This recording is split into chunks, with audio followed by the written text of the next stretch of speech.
February 8, 1943. Naval Technical Research Institute, Yokosuka, Japan. Rear Admiral Yoji Yamamoto stared at the twisted metal frame before him, his hands trembling slightly as he reached toward the device that shouldn't exist.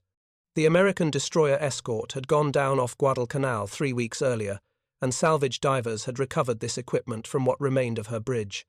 No one in the salvage team understood what they'd found. They only knew it was important enough to be mounted in a position of obvious tactical significance. Now, standing in the cold examination room with 6 of Japan's finest naval engineers, Yamamoto felt something he hadn't experienced since the early days of the war. Not fear. Something worse. The slow, creeping realization that everything he thought he understood about naval warfare might be obsolete. The device before him was a radar set. Not the primitive, unreliable equipment that Japanese forces had struggled to deploy. This was something else entirely. Something that worked. The pencil in Yamamoto's hand hovered over his notepad as he studied the device. If you're enjoying this deep dive into the story, hit the subscribe button and let us know in the comments from where in the world you are watching from today. Beside the examination table, stacks of technical drawings and measurement instruments waited.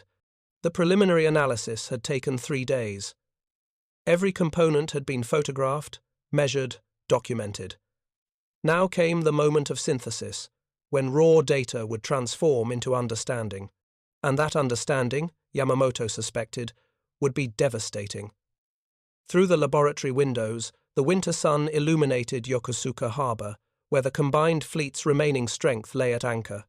70 destroyers at the war's beginning, fewer than 40 remained operational.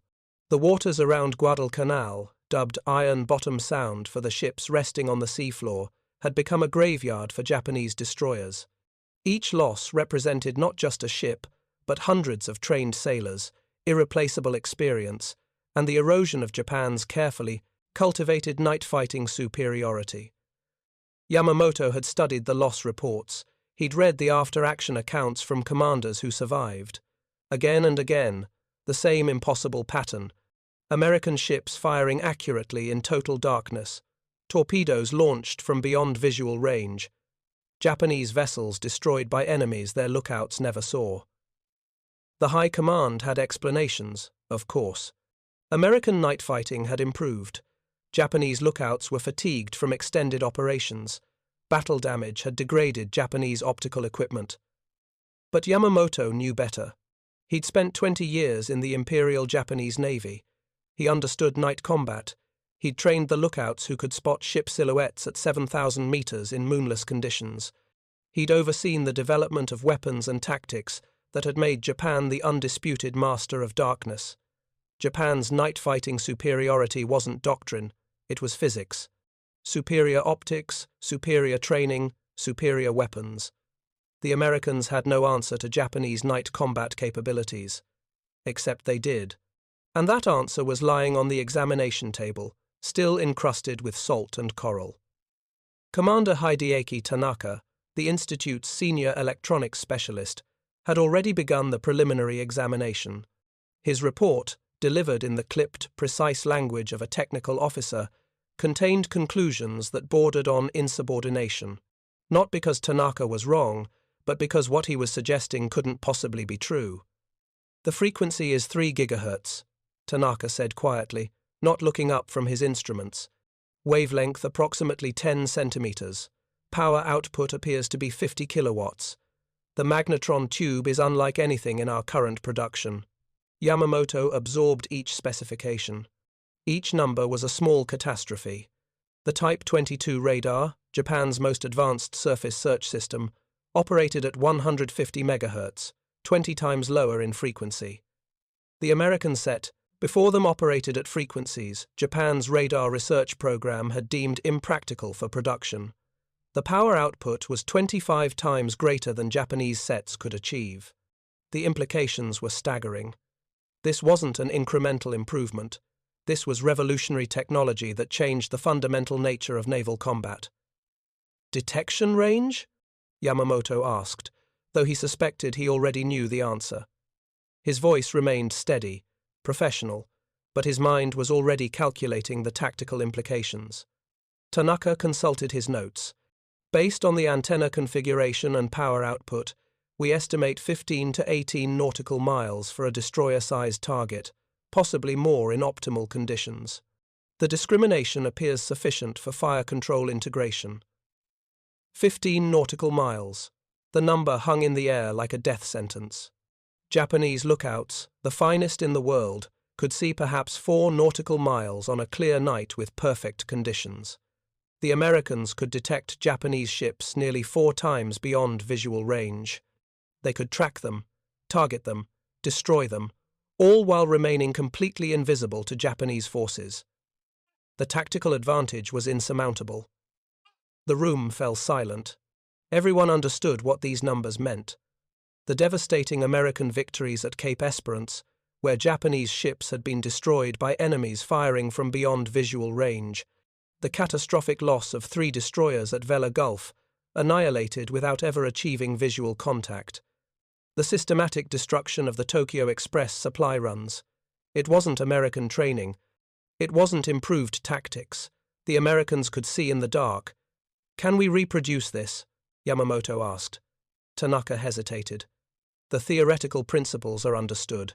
Dr. Yagi's research from the 1920s provides the foundation for the antenna design. We have developed cavity magnetrons in laboratory conditions. However, we lack the industrial capacity to manufacture magnetron tubes at this power output with acceptable reliability. Our prototypes achieve perhaps 2 kilowatts. This American tube produces 50 kilowatts.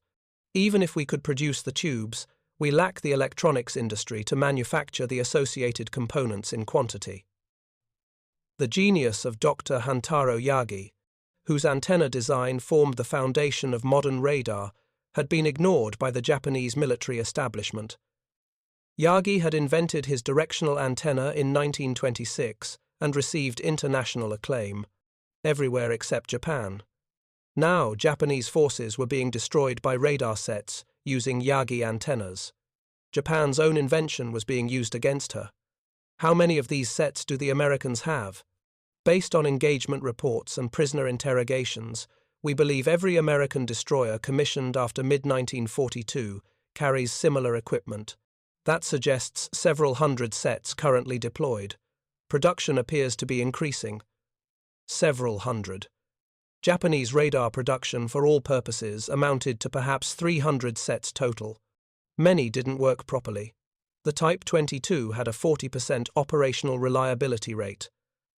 American production of this single radar type already exceeded Japan's entire radar inventory. Yamamoto walked to the window overlooking the harbor. The ships below represented the Imperial Japanese Navy's remaining strength. Beautiful vessels, expertly designed, crewed by the finest sailors in the world. Ships built around doctrines perfected over decades. None of it mattered. Technology had rendered Japanese expertise obsolete. The Imperial Japanese Navy's mastery of night combat had been cultivated since the Russo-Japanese War of 1904 to 1905. At the Battle of Tsushima, Admiral Togo's torpedo boats had devastated the Russian fleet under cover of darkness. This victory became gospel, establishing night combat as the cornerstone of Japanese naval strategy for defeating numerically superior enemies. By 1942, this doctrine had evolved into the most sophisticated night fighting system in the world. Japanese sailors trained relentlessly in darkness. Lookouts underwent specialized programs to enhance their night vision, spending hours in darkened rooms, avoiding vitamin A deficiencies, and practicing distance estimation in low-light conditions. The average Japanese lookout could spot ship silhouettes at 7,000 meters on a moonless night, twice the distance of American counterparts. This wasn't luck or natural ability. It was the result of systematic training that began in naval academies and continued throughout a sailor's career. The technology gap seemed to confirm Japanese superiority. While America relied on primitive radar sets that most captains distrusted, Japanese optics led the world. Their binoculars, manufactured by Nippon Kogaku, later Nikon, provided exceptional magnification with superior light-gathering capability. Their Type 93 long-lance torpedoes could strike targets at 24,000 yards, far beyond any range at which American ships could detect them at night. The weapon was revolutionary, powered by pure oxygen instead of compressed air, leaving no visible wake and carrying a warhead that could cripple any ship afloat. The early Pacific War validated every assumption. At the Battle of Savo Island on August 9, 1942, Japanese cruisers had annihilated an Allied force in 33 minutes of night combat, sinking 4 heavy cruisers without losing a single ship. Vice Admiral Gunichi Mikawa's force had approached undetected, achieved complete surprise, and executed a textbook night engagement. Over 1,000 Allied sailors died. Japanese casualties were minimal. It seemed to prove that decades of training and doctrine development had created an unbeatable night fighting force. At the Battle of Tassafaronga on November 30, 1942, a single Japanese destroyer squadron would savage a superior American cruiser force, torpedoing 4 ships in minutes. Rear Admiral Raizo Tanaka's tactical brilliance, combined with the long-lance torpedo's exceptional performance, achieved victory against overwhelming odds. These battles seemed to confirm that Japanese night-fighting supremacy was real, measurable, and decisive. Unknown to the Imperial Navy, a revolution in radar technology was occurring in American shipyards and laboratories. The SG Surface Search Radar, developed under guidance from the MIT Radiation Laboratory and the Naval Research Laboratory, represented a quantum leap from the primitive sets that had failed at Savo Island. Operating on a 10-centimeter wavelength with a power output of 50 kilowatts, the SG radar could detect a destroyer at 15 nautical miles and track it accurately enough for blind firing at 10 miles. The MIT Radiation Laboratory, established in November 1940 under the direction of Dr. Lee DeBridge, had grown from a handful of physicists to nearly 4,000 employees by 1943. The laboratory occupied space at MIT's campus in Cambridge, Massachusetts, where some of the brightest minds in physics and engineering worked around the clock developing microwave radar systems. The foundation of their work was the cavity magnetron, delivered by the British Tizard mission in September 1940, a device historian James Finney Baxter III called the most valuable cargo ever brought to our shores. This single component, producing 1 kilowatt at 10-centimeter wavelength, was 100 times more powerful than existing American radar technology. The magnetron enabled the production of approximately 1,000 SG radar sets during the war, each one a marvel of engineering that Japanese industry couldn't replicate.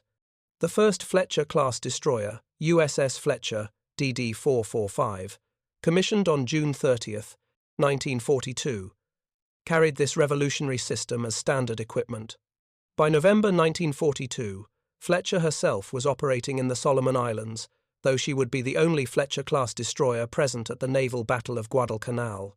Within a year, dozens of Fletcher-class destroyers would be operational, each carrying radar that made Japanese night-fighting doctrine obsolete.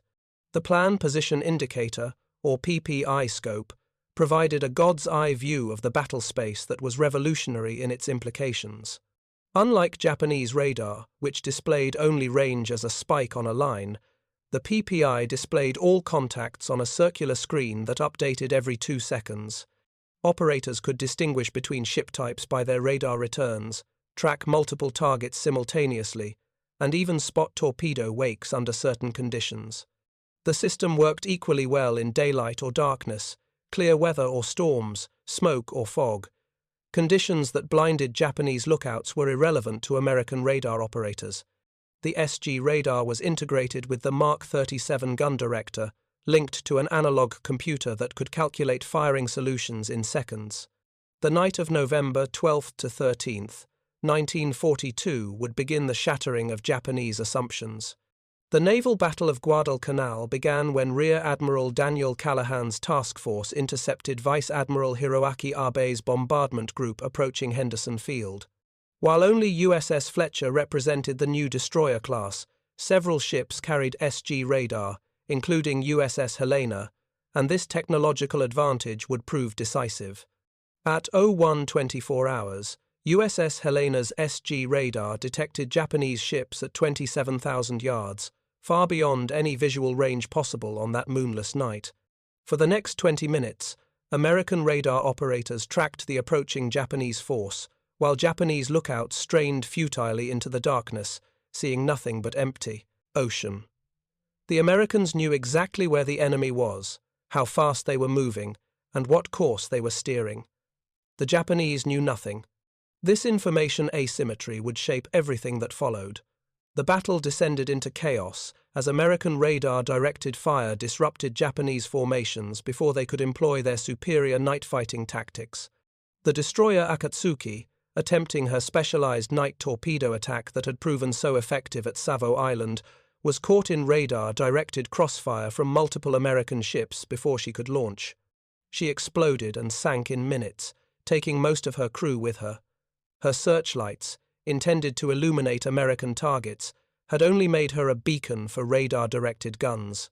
Commander Tamechi Hara on the destroyer Amatsukaze experienced this new reality firsthand in a way that would haunt him for the rest of the war. His ship had successfully torpedoed USS Barton, breaking her in half, and USS Juno, leaving her crippled for the aerial attack that would kill the 5 Sullivan brothers the next day.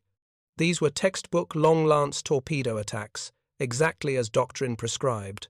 But when Hara illuminated USS San Francisco with searchlights to improve his gunnery, a standard Japanese night-fighting technique, USS Helena's radar-directed guns immediately found Amatsukaze in the darkness.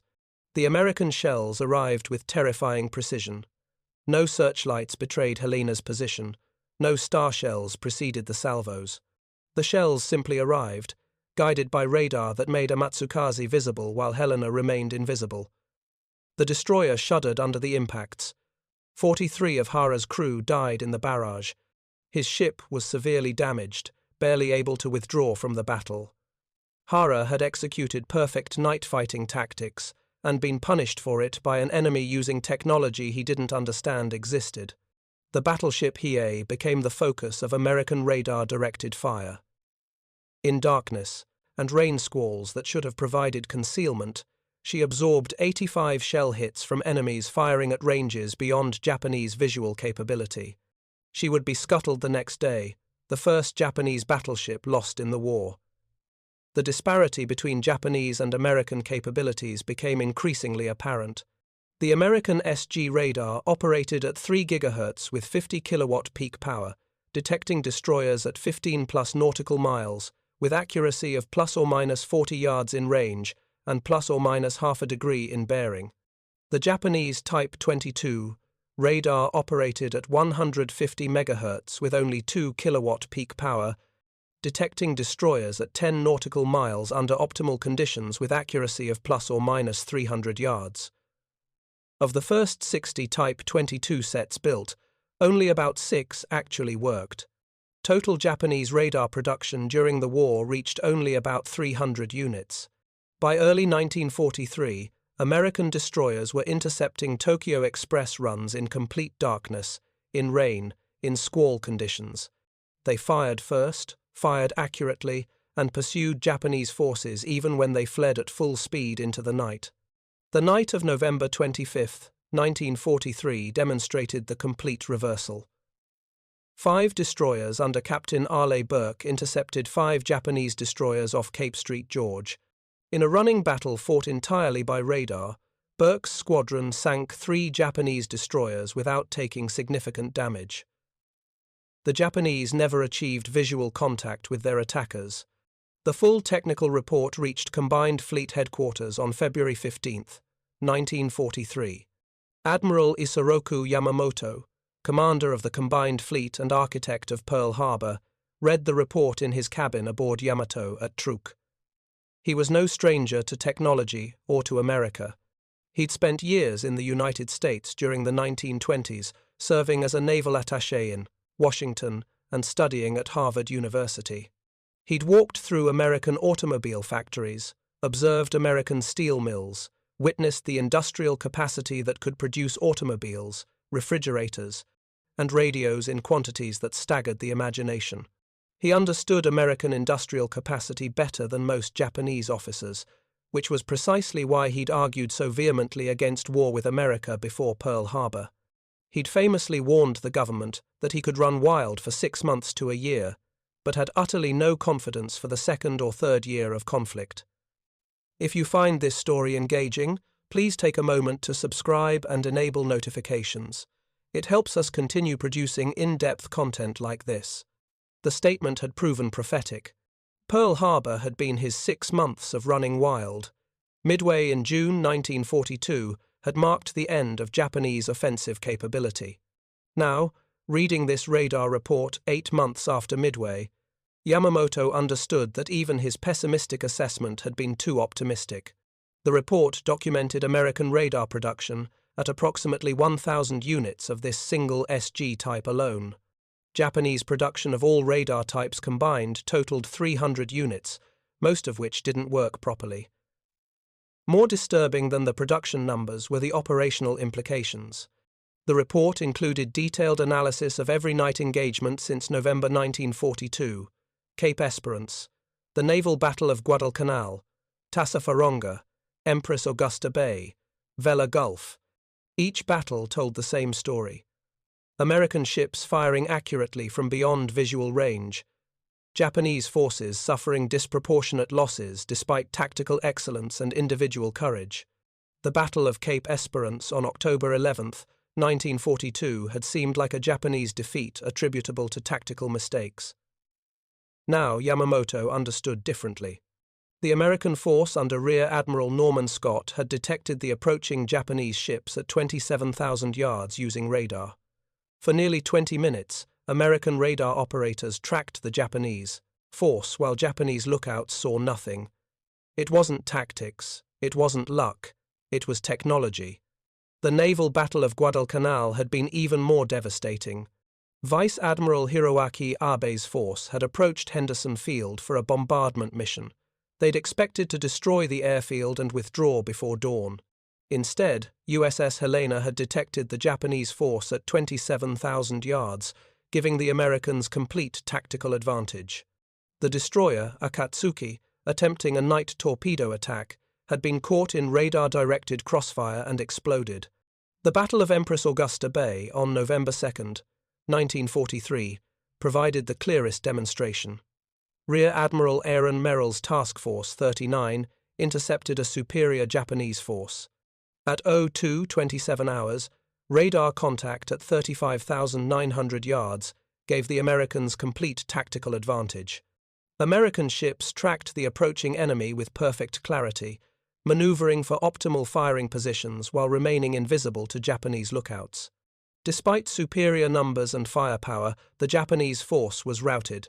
Samuel Eliot Morison noted this battle marked the end of Japan's previous advantage in night engagement. The Battle of Vela Gulf, on August 6 to 7, 1943, would demonstrate the complete reversal. Commander Frederick Moosbrugger's destroyer force detected 4 Japanese destroyers at midnight using radar, closed to optimal torpedo range undetected, and annihilated 3 of the 4 ships without taking a single hit. Japanese losses totaled 1,210 men.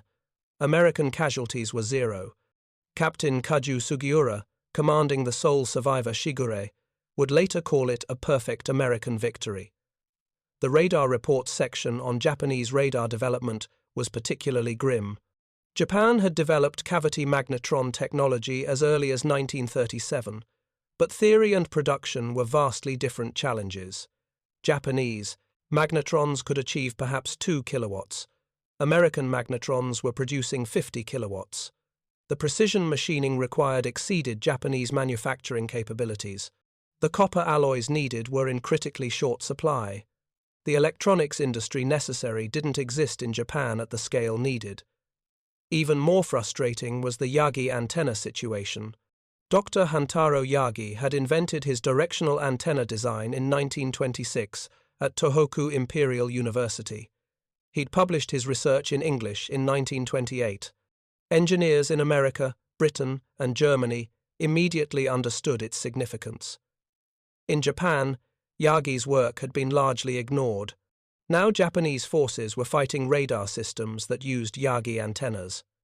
The irony was profound and painful. The organizational problems went beyond simple oversight. The Imperial Japanese Army and Navy maintained separate, competing research programs.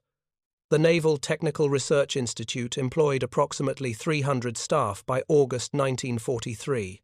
The MIT Radiation Laboratory employed nearly 4,000 people. The disparity in research capacity was 14-1. Yamamoto made several decisions. First, he would distribute the radar report to all major commands. Officers needed to understand what they were facing. Second, he would push for accelerated radar development despite knowing it was futile. Third, he would modify operational doctrine to acknowledge American radar advantage. The Tokyo Express runs would need to change. High-speed runs in darkness had depended on Japanese night-fighting superiority. That superiority no longer existed. But Yamamoto harbored no illusions about the larger strategic picture. Japan had lost the technological war before Pearl Harbor, though no one had understood that at the time. Radar was simply the most visible manifestation of that disparity. On April 18, 1943, 67 days after reading the radar report, Admiral Isoroku Yamamoto would be dead. American P-38 fighters would intercept his transport aircraft over Bougainville based on intelligence from decrypted communications. Yamamoto would die in the wreckage, the most respected fleet commander Japan possessed. The radar report circulated through the combined fleet. Most officers who read it found the conclusions disturbing but abstract. They understood American radar was superior, but didn't fully grasp the operational implications. Night fighting doctrine remained largely unchanged. Destroyer forces continued operating on the assumption that Japanese lookout superiority and long-lance torpedoes would offset American technological advantages. Captain Tamechi Hara, commanding the destroyer Shigure, was one of the few officers who fully understood. Hara had survived the naval battle of Guadalcanal, where his ship had been hit by radar-directed fire. He'd experienced firsthand the terror of being shelled accurately by enemies firing from beyond visual range. Hara would survive the war as the only Japanese destroyer captain from Pearl Harbor to do so. He would later write a memoir describing the growing realization among Japanese officers that their night-fighting expertise had become obsolete. By mid-1944, the pattern had become undeniable even to the most optimistic Japanese commanders. Every night engagement resulted in disproportionate Japanese losses. The Battle of Leyte Gulf in October 1944, the largest naval engagement in history, showcased American radar dominance across multiple engagements spread across thousands of square miles of ocean. In Surigao Strait, on the night of October 24th to 25th, American battleships and cruisers detected approaching Japanese forces at extreme range using radar, achieving tactical perfection that Japanese commanders had once believed was their exclusive domain. Vice Admiral Shoji Nishimura's force approached Surigao Strait confident they could execute a night breakthrough. They would transit the narrow waters under cover of darkness, using their superior night-fighting skills to overcome any opposition, and fall upon the American invasion beaches at dawn.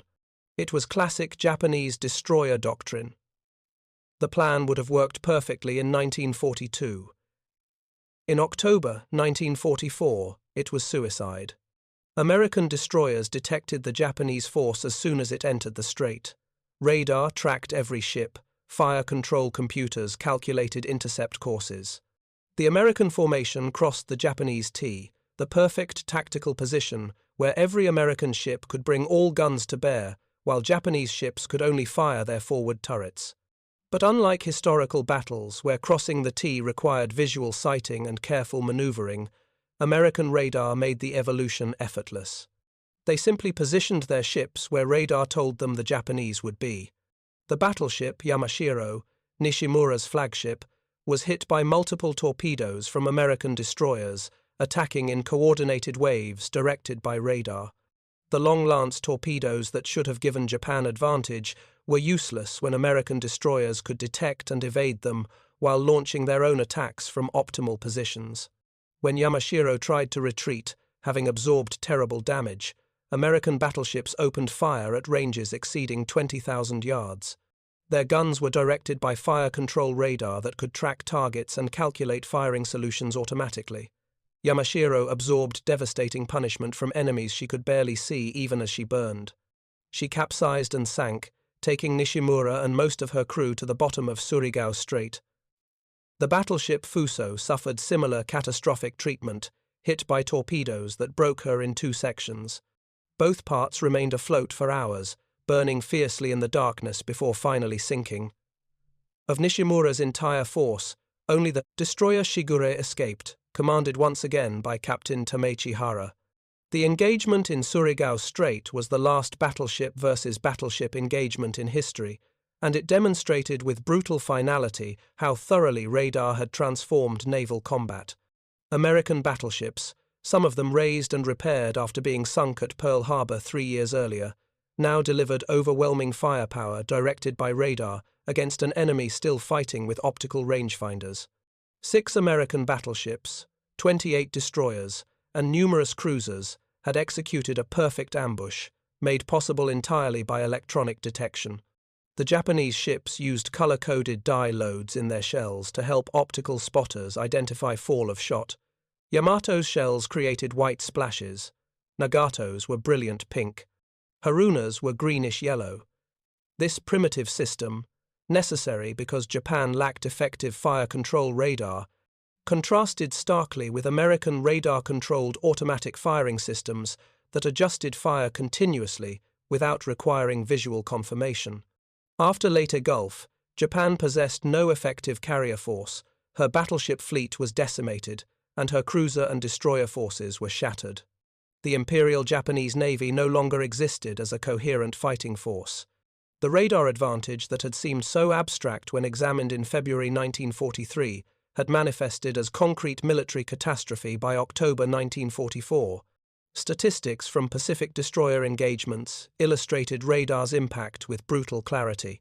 In the pre-radar era, from December 1941 to October 1942, Japanese destroyer losses in night combat totaled 8 ships, while American losses were 11. The exchange ratio of 1.4 to 1 favored Japan.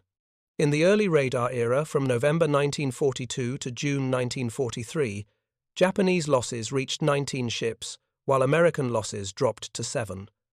The exchange ratio of 2.7 to 1 now favored America. In the mature radar era, from July 1943 to August 1945, Japanese losses totaled 47 ships. American losses were 4. The exchange ratio of 11.8 to 1 represented complete technological dominance. The technical superiority of American radar exceeded Japanese capabilities by orders of magnitude. American SG radar operated at 3 GHz with 50 kilowatt power output, detecting destroyers at 15+ nautical miles with precision fire control integration. Japanese Type 22 radar operated at 150 MHz with 2 kilowatt power output, detecting destroyers at 10 nautical miles with poor accuracy. The specifications revealed technological generations of difference. The United States Strategic Bombing Survey conducted post-war interviews with Japanese naval officers. The interviews found universal agreement that radar had transformed naval warfare beyond Japanese ability to adapt. Officers testified that by 1943 they understood the radar gap but suppressed this knowledge to maintain morale. Speaking honestly about technological inferiority would have acknowledged defeat while the war was still being fought. Captain Tamechi Hara published his memoir, Japanese Destroyer Captain, in 1961. While containing some factual errors, the memoir provided valuable insights into how Japanese officers experienced the technological transformation. Hara described the growing despair as night fighting expertise became worthless. He criticized Japanese leadership for failing to appreciate the speed with which enemies could develop new weapons and never understanding the implications of technological change. The philosophical reckoning forced on Japanese military culture by radar warfare was profound. The samurai code had always emphasized that spiritual superiority could overcome material disadvantage. Radar destroyed this premise absolutely. No amount of fighting spirit could detect radar waves. No dedication to duty could enable visual detection at 15 nautical miles in darkness. The entire philosophical foundation of Japanese military culture proved inadequate for modern technological warfare. Post-war Japanese military philosophy had to reconcile traditional warrior culture with technological reality. The Japan Maritime Self-Defense Force, established in the 1950s, built its founding principles on lessons learned from the radar war. Electronic warfare capability was recognized as the foundation of naval power. The cultural transformation required to reach this conclusion had been painful and incomplete even decades after the war ended. The MIT radiation laboratory that developed the SG radar deserved recognition for revolutionizing naval warfare.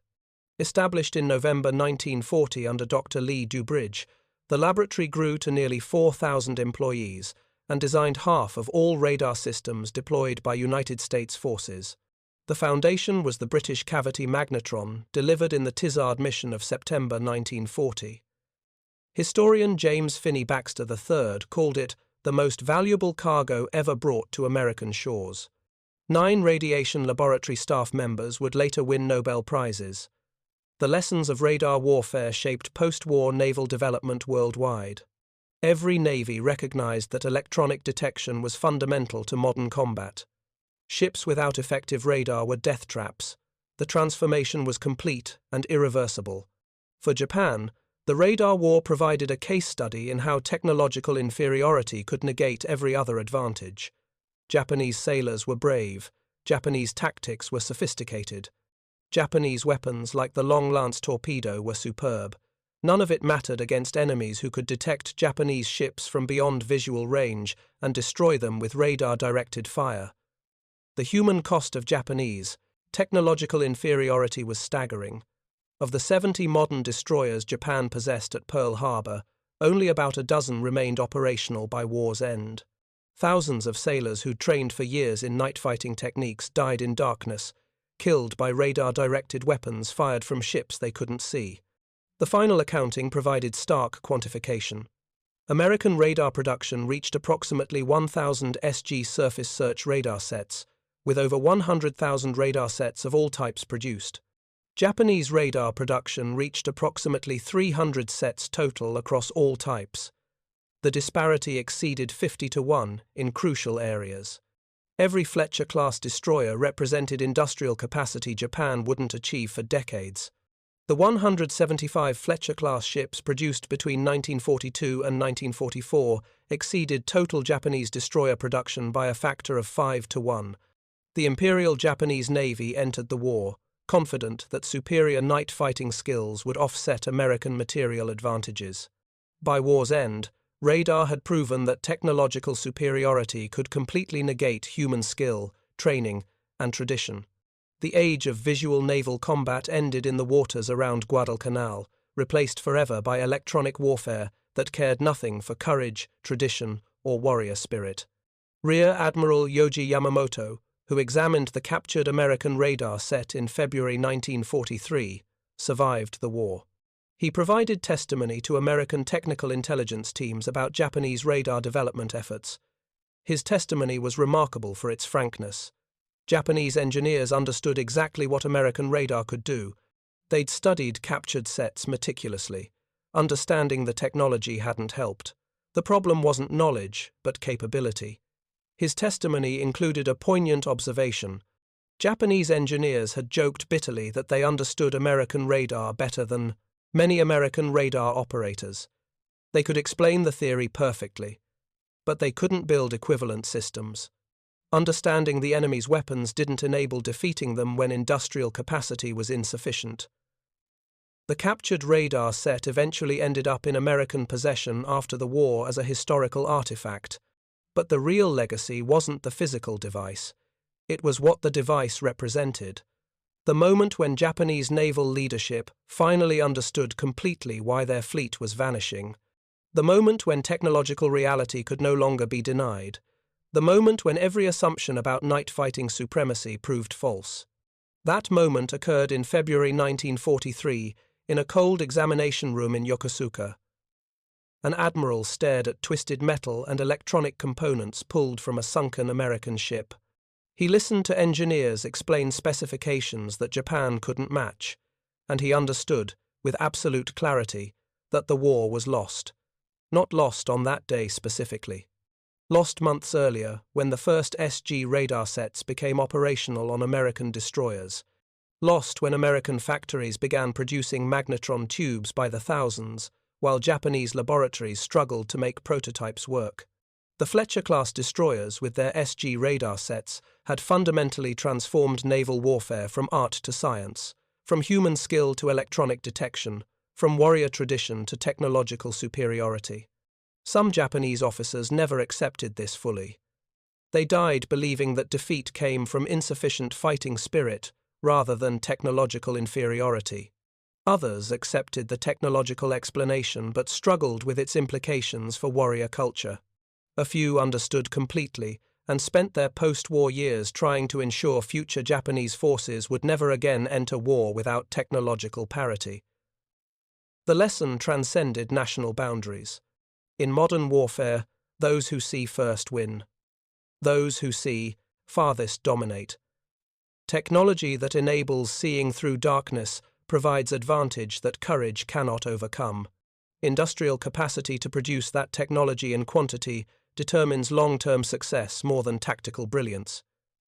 These lessons were written in the wreckage of Japanese destroyers on the floor of Iron Bottom Sound, February 8, 1943.